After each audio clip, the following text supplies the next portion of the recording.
Good morning students.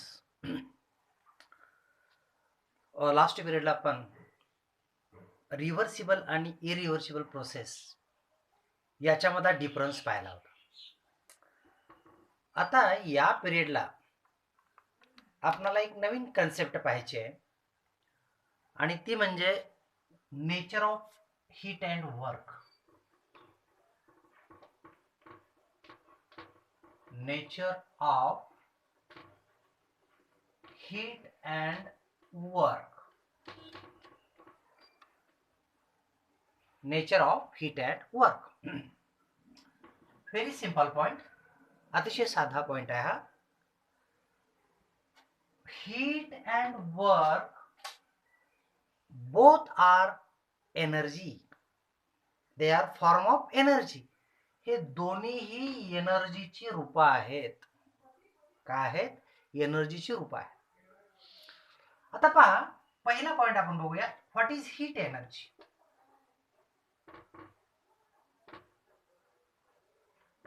Heat energy आपण बघतो की हीट एनर्जी म्हणजे काय, उष्णता म्हणजे काय.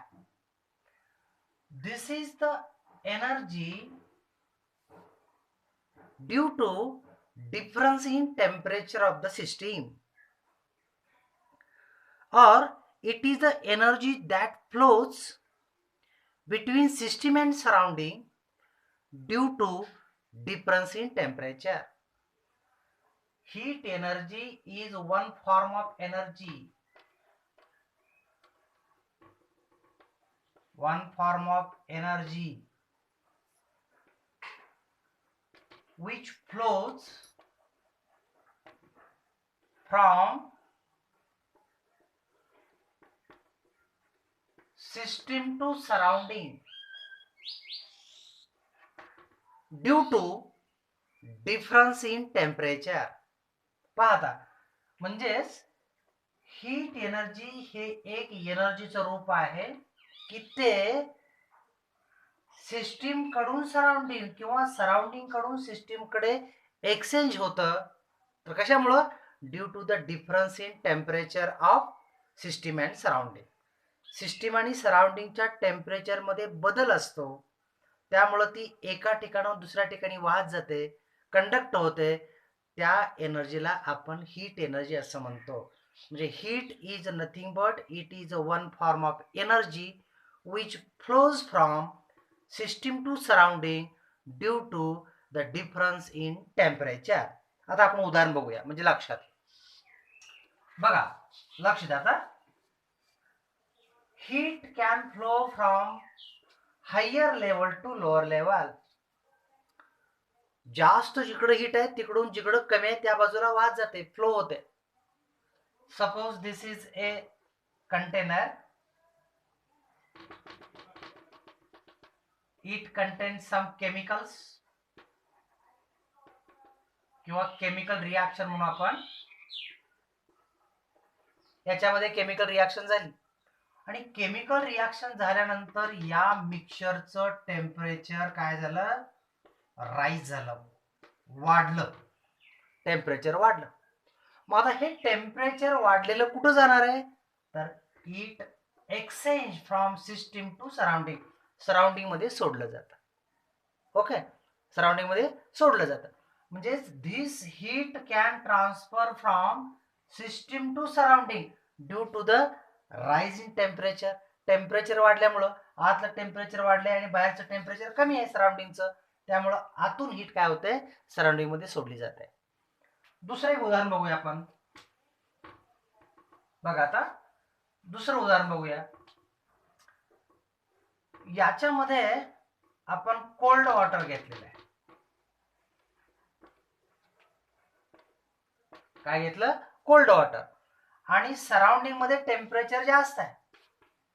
काय होतं मग? This heat from surrounding is a transfer to the system. म्हणजे या सराउंडिंग कडून सिस्टीम कडे हीट काय होते? ट्रान्सफर होते. थंड पाणी घेतलेलं आहे आणि सराउंडिंग मध्ये टेम्परेचर जास्त आहे, तर या थंड पाण्याचं टेम्परेचर हळूहळू वाढायला लागतं. कारण का?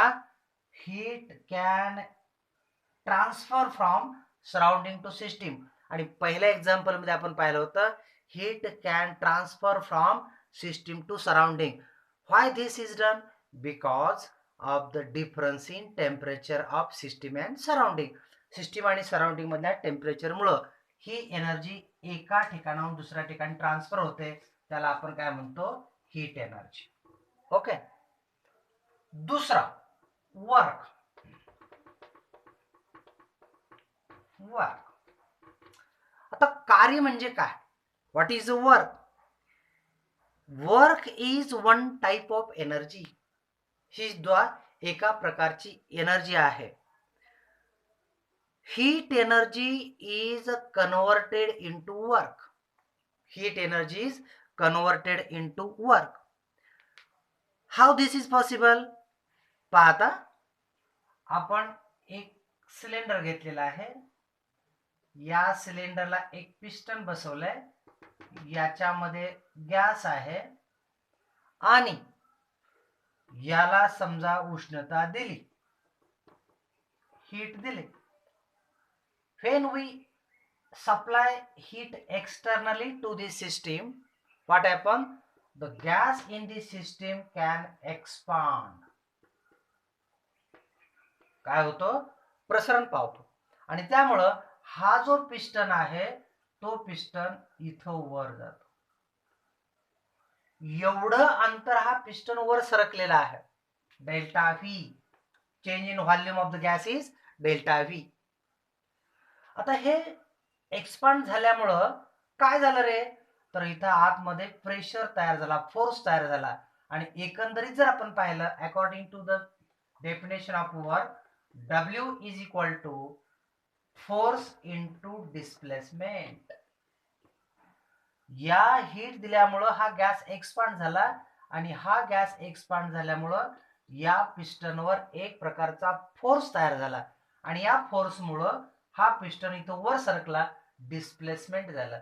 म्हणजे हीट एनर्जीचं कन्व्हर्शन कशामध्ये झालंय? वर्क मध्ये झालं. हा पिस्टन इथून इथपर्यंत गेला, काहीतरी कार्य घडलेलं आहे, त्याला म्हणतात वर्क. म्हणजे heat is converted into work. Work is one type of energy. आपल्याला माहिती आहे, आता इथं कळालेलं आहे की हीट दिल्यामुळं हा गॅस एक्सपांड झाला. गॅस एक्सपांड झाला म्हणजेच पिस्टन वर सरकला, इथं कार्य घडलंय. हे कार्य म्हणजेच काय? W is equal to force into displacement. Okay. Therefore, work is a one form of energy in which heat is finally converted into work. आता दोन्ही एनर्जीज रूप आहेत, त्यामुळे या दोघांचीही युनिट सारखी आहे. आता आपल्याला या दोघांची फक्त युनिट बघायची आहेत या पिरियडला, या व्हिडिओमध्ये. आणि पुढच्या पिरियडला आपण वर्क डनचं काय करणार आहे? तर डेरिवेशन तयार करणार आहे. पाहता the unit for work and heat are same. सारखीच आहे. It is denoted as joule. heat can be measured in form of joule. Work is also in form of joule. दोन्ही आपल्याला जूल मध्ये मोजता येतं. त्यानंतर कॅलरीज. कॅलरीज मध्ये सुद्धा आपल्याला मोजता येते, त्याची युनिट आहे. किंवा लिटर ॲटमॉस्फिअर. बघा आपल्याला कोणकोणत्या प्रकारे युनिट कोणकोणते पहा. Work and heat energy can be measured, or unit of work and heat is joule, calories or liter atmosphere. आता एक जूल बरोबर कन्व्हर्शन बघा, काही वेळा तुम्हाला जूल मध्ये किंमत दिली असते, काही वेळा अर्ज मध्ये दिली असते. एक जूल बरोबर 10⁷ erg. This is a small unit, this is the big unit. त्यानंतर कॅलरीज. एक कॅलरी बरोबर 4.184 जूल. म्हणजे जूल पेक्षा कॅलरी मोठा आहे. एक कॅलरी बरोबर 4.184 जूल. एक कॅलरीज बरोबर आणखी एक आपल्याला कन्व्हर्शन बघायचं आहे. किंवा 1 डेसिमीटर क्यूब किंवा लिटर ॲटमॉस्फिअर बरोबर 24.2 कॅलरीज.